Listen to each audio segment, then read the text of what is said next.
Black pepper. Something so ordinary, it's easy to forget just how extraordinary it really is. You probably use it every day. A twist of the grinder, a sprinkle on your eggs, and that's it. But have you ever stopped to wonder, where does black pepper actually come from? How does this little black ball go from plant to plate? Well, buckle up, because today we're going on a journey through spice farms, sun-drenched fields, and steamy drying rooms to uncover how black pepper is really made right here on History of Simple Things.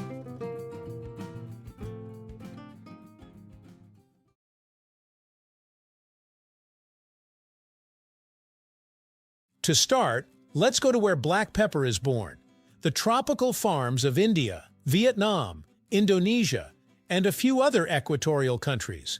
These places have the perfect climate, hot, humid, and rainy. Pepper vines thrive in this environment.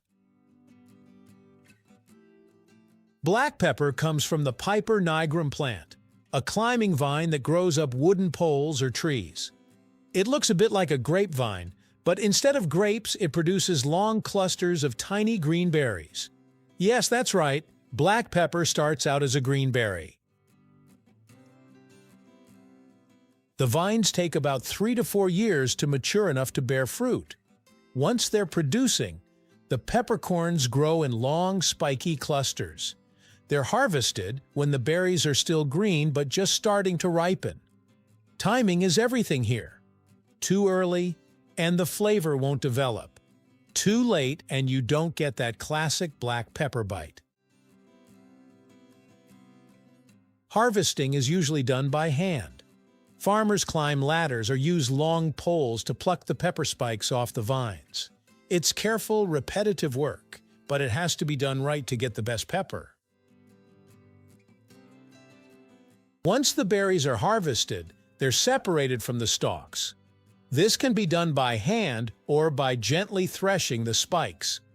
At this point, the peppercorns are still soft and green. But here's where the magic starts to happen. To make black pepper, the fresh green berries are briefly cooked in hot water. This step isn't to cook them per se. It's mainly to clean them and to start the enzymatic reaction that will darken their skin. It also helps soften the outer layer, which makes drying easier. Next, the peppercorns are spread out to dry in the sun, sometimes on mats, concrete slabs, or large tarps. This drying process can take several days depending on the weather.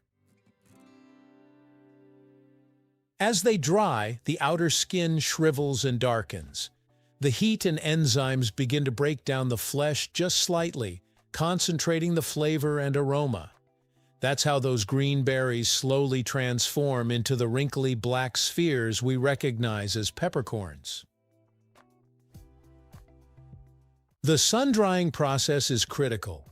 It reduces the moisture content from about 70% down to around 10%, which makes the peppercorns shelf-stable and gives them their long-lasting punch. Once dried, the peppercorns are sorted by size and quality. Higher-grade peppercorns are larger, darker, and more uniform. These are the ones that usually get sold whole or end up in premium grinders. Lower grades might be used for pre-ground pepper, or even processed into pepper oil or oleoresin. Ingredients that show up in processed foods, snacks, and even perfumes. You'd be surprised how much of your everyday food has pepper extract in it. From here, the peppercorns are bagged up and either sold locally or exported around the world. Vietnam, for example, is one of the largest exporters of black pepper globally. Tons and tons of pepper leave their ports each year, heading for supermarkets, spice companies, and restaurants everywhere.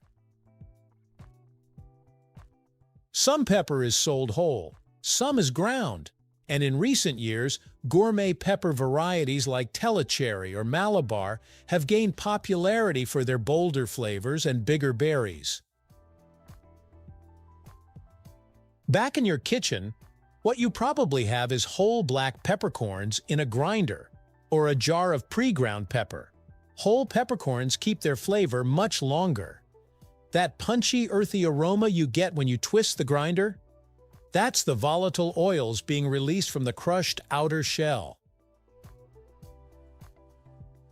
But ground pepper? Once ground, it starts to lose its potency pretty quickly. That's why freshly ground pepper almost always tastes better. It's the difference between a flat note and a bold, peppery kick that wakes up your food. Now that you know how it's made, here are a few fun facts about black pepper.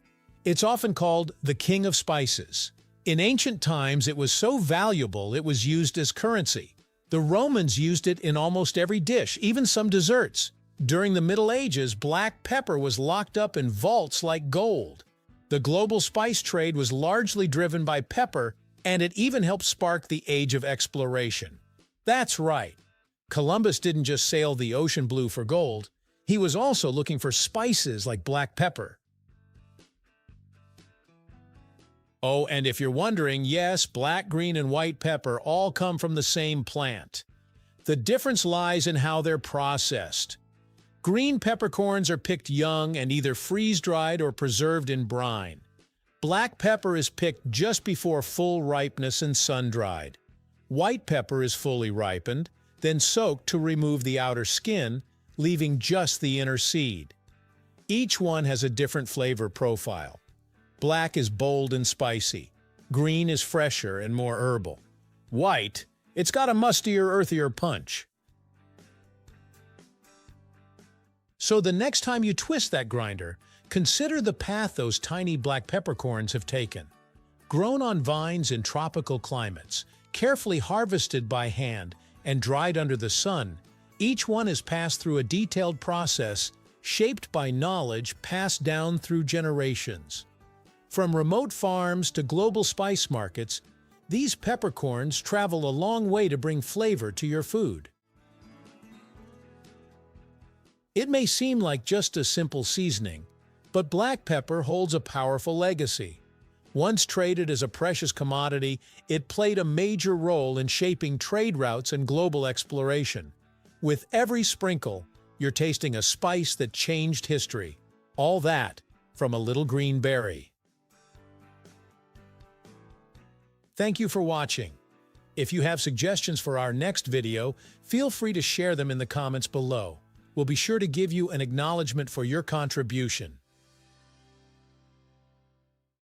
Thank you for joining us on this journey through the history of simple things. Don't forget to like, subscribe, and stay tuned for more stories woven through the smallest details.